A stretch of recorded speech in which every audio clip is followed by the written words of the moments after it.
जय हिंद साथियों, कैसे हो। आज हम स्टार्ट करने वाले हैं नवोदय प्रवेश परीक्षा कक्षा 6 का हिंदी। साथ ही आप कक्षा 9 का नवोदय प्रवेश परीक्षा की तैयारी कर रहे हैं तो उनके लिए भी इम्पोर्टेंट होने वाला है, क्योंकि उनके एग्जाम में भी अपठित गद्यांश पूछा जाता है। तो इसे हम सॉल्व करने के ट्रिक के साथ बताएंगे कि आप सॉल्व कर सकते हैं ट्रिक के माध्यम से। और क्या है, पार्ट 1 है और इसे आप लोग कक्षा 6 वालों के लिए इससे आपके 5 गद्यांश पूछे जाते हैं 20 नंबर के, यानी कि इस वीडियो को आप लोग देख लेंगे तो 20 नंबर पा सकते हैं। चलिए देखते हैं। गद्यांश को देखने से पहले दो महत्वपूर्ण बातें हम जान लेते हैं।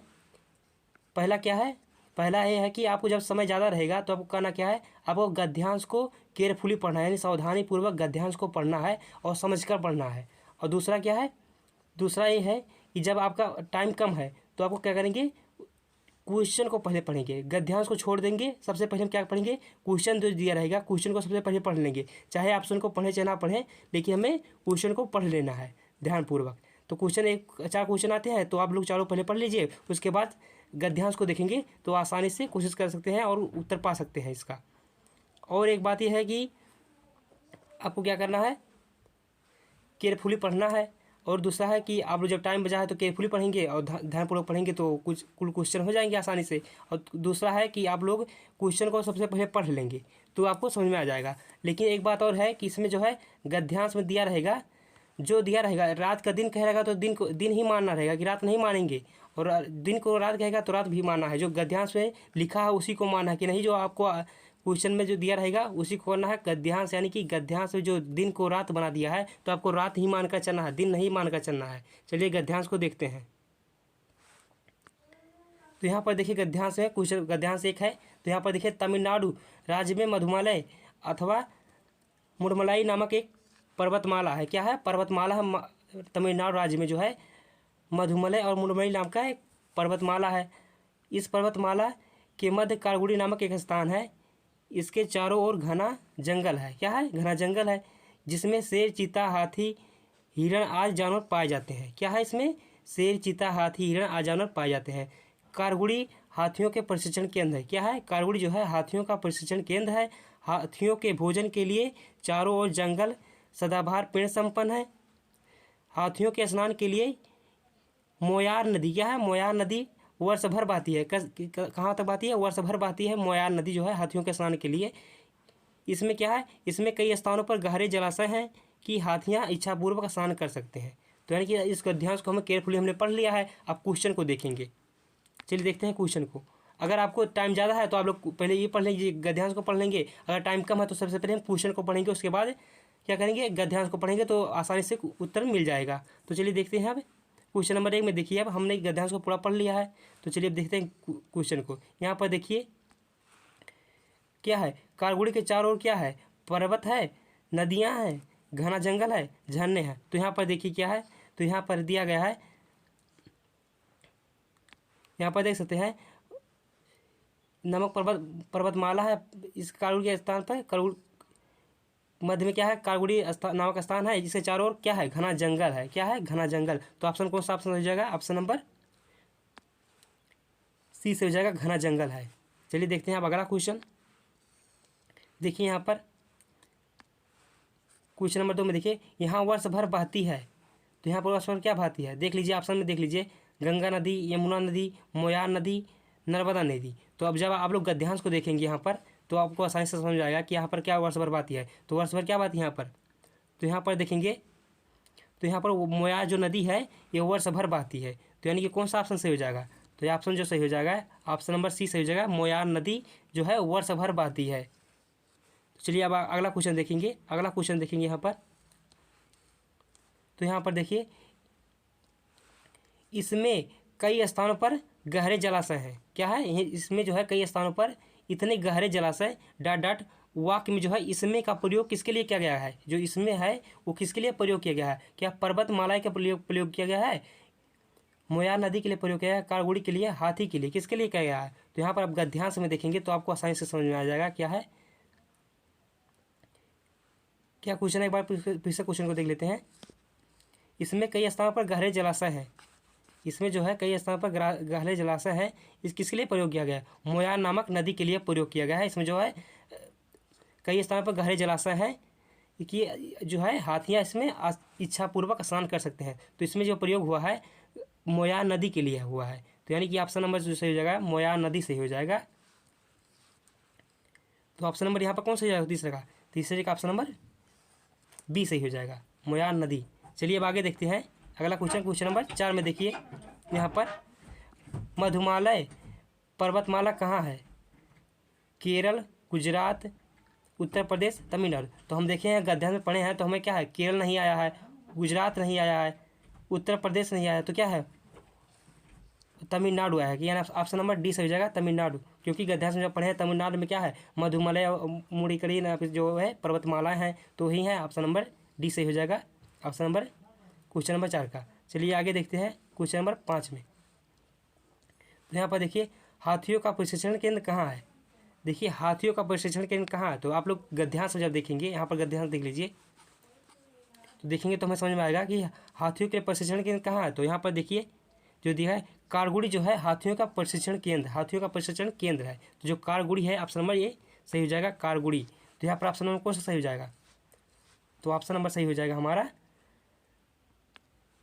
ये कारगुड़ी जो है हाथियों का प्रशिक्षण केंद्र है। तो ये पूरा गद्यांश आप लोगों को समझ में आया होगा। तो पहले हमने क्या बताया, जब टाइम रहेगा तो हम लोग क्या करेंगे, तो गद्यांश को केयरफुली पढ़ेंगे, और जब अगर टाइम नहीं है तो आप लोग क्या करेंगे, तो आप लोग पहले क्वेश्चन को पढ़ेंगे। तो अब की बार जो हम पढ़ाएंगे तो अगला गद्यांश जो हम उसको पढ़ाएंगे तो उसमें हम क्या बताएंगे, तो सबसे पहले हम क्या करेंगे, सबसे पहले हम क्वेश्चन को पढ़ेंगे, उसके बाद गद्यांश को पढ़ेंगे। तो चलिए देखते हैं क्वेश्चन को पढ़ते हैं। अब यहाँ पर देखिए एक गद्यांश दिया है, यहाँ पर एक गद्यांश दिया है,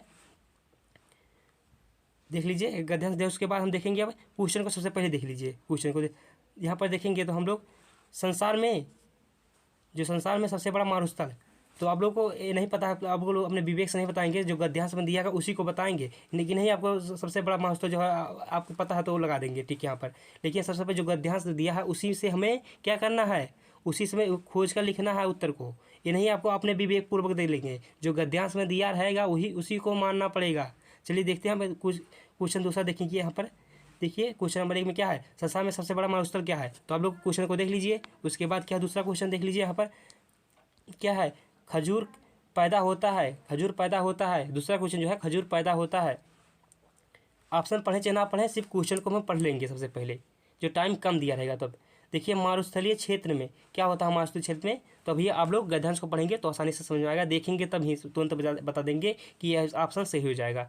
आगे देखिए यहाँ पर देखिए क्वेश्चन नंबर 4 में देखिए जो है मारुस्थल की जलवायु कैसी होती है। आप लोग को अभी देखेंगे क्वेश्चन गद्यांश में तो आप लोगों को समझ में आ जाएगा ये क्या है। और यहाँ पर देखिए क्वेश्चन नंबर 5 में 5 ही क्वेश्चन दिए जाते हैं।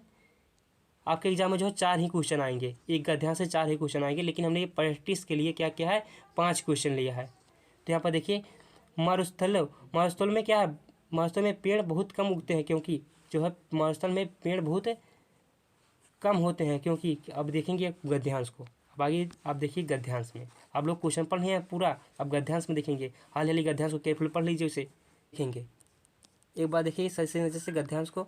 क्या है, मरुस्थल वह स्थान है, मरुस्थल जो वह स्थान है जहाँ चारों ओर रेत ही रेत होती हैं। यहाँ यह स्थान क्या है, गर्म और सूखा होता है। मरुस्थल में बहुत कम वर्षा होती है, इसलिए वहाँ बहुत कम क्या होते हैं, वृक्ष उगते हैं। मरुस्थलों में उगने वाले पौधे कैक्टस, खजूर और कांटेदार झाड़ियाँ हैं, जिन्हें बढ़ने के लिए अधिक जल की आवश्यकता नहीं होती।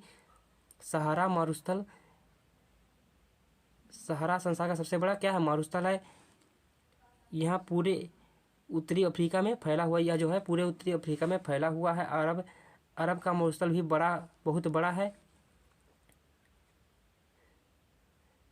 भारत में राजस्थान में धर नाम का एक क्या है मारुस्थल है।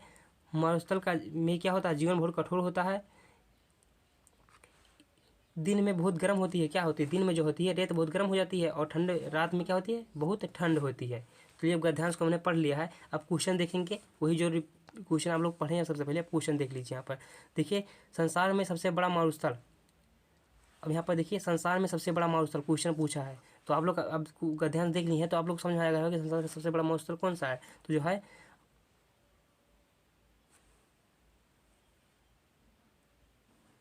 तो क्या रहेगा, तो यहाँ दिया है देख लीजिए, सहारा सबसे बड़ा, संसार का सबसे बड़ा मरुस्थल है, यह पूरे उत्तर अफ्रीका में फैला हुआ है। तो कहाँ तक फैला हुआ है, पूरे अफ्रीका तक फैला हुआ है। तो जो हो जाएगा ऑप्शन नंबर क्या हो जाएगा, ऑप्शन नंबर सी हो जाएगा अफ्रीका, क्योंकि ये पूरा अफ्रीका तक फैला हुआ है।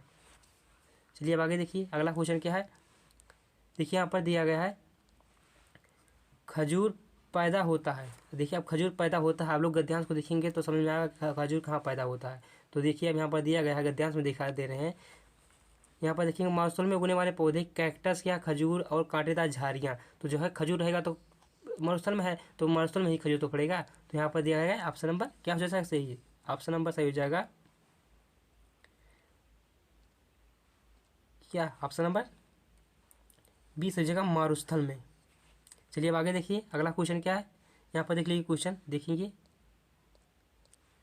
तो यहाँ पर देख सकते हैं मारुस्थल में, मरुस्थलीय क्षेत्र में क्या है, मरुस्थलीय क्षेत्र में क्या होता है, वर्षा नहीं होती, भारी वर्षा होती है, पर्याप्त वर्षा होती है, बहुत कम वर्षा होती है। तो आप लोग गद्यांश को पढ़े होंगे तो समझ में आया होगा कि क्या होता है मारुस्थल में बहुत कम वर्षा होती है। क्या होती है, मारुस्थल में बहुत कम वर्षा होती है।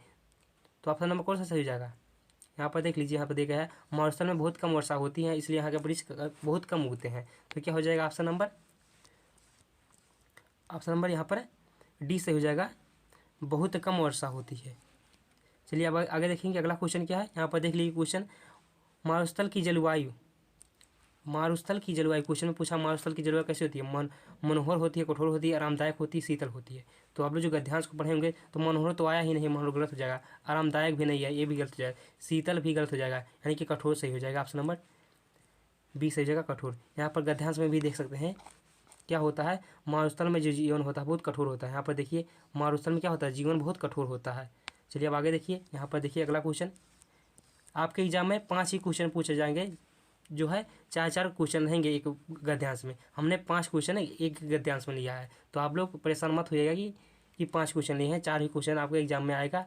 क्या हुआ, 4 एक गद्यांश से 4 क्वेश्चन पूछे जाएंगे, तो हमने 5 क्वेश्चन लिया है। देखिए यहाँ पर मारुस्थलों में पेड़ बहुत कम होते हैं, क्योंकि जो है मारुस्थल में पेड़ बहुत कम होते हैं, क्योंकि क्या होता है, अधिकांश पेड़ों को पानी की ज़रूरत होती है।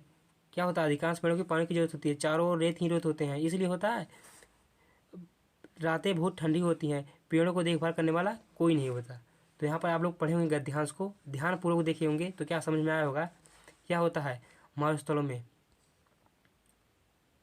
पेड़ क्यों नहीं बढ़ते हैं। तो क्योंकि वहाँ क्या होता है, पानी की क्या होती कमी होती है, अधिकांश पेड़ों की पानी की ज़रूरत होती है, यानी कि ऑप्शन नंबर सी सही हो जाएगा। ऑप्शन नंबर कौन सा सही हो जाएगा, यहाँ पर देख लीजिए ऑप्शन में देख लीजिए, तो यहाँ ऑप्शन में ए ऑप्शन सही हो जाएगा। क्या होता है, अधिकांश पेड़ की क्या होती है, पानी की आवश्यकता होती है, इसलिए जो है क्या होता है मारुस्थल में पेड़ बहुत कम होते हैं। तो आशा है 2 गद्यांश आप लोगों को समझ में आया होगा। तो आप लोग जो है अपने बुक लिए होंगे तो उससे प्रैक्टिस करते रहिए, क्योंकि प्रैक्टिस से ही जब आप लोग अभ्यास करेंगे, क्या करेंगे, अभ्यास करेंगे, अपने आप क्या करेंगे, आप गद्यांश को सॉल्व करने की कोशिश करेंगे, तो आप लोगों को अच्छे से और अच्छे से समझ में आएगा। हमने जो ट्रिक बताया है उसको आप लोग फॉलो करिए, तो आप वो लोग को 20 में 20 पा सकते हैं। चलिए मिलते हैं अगले वीडियो में।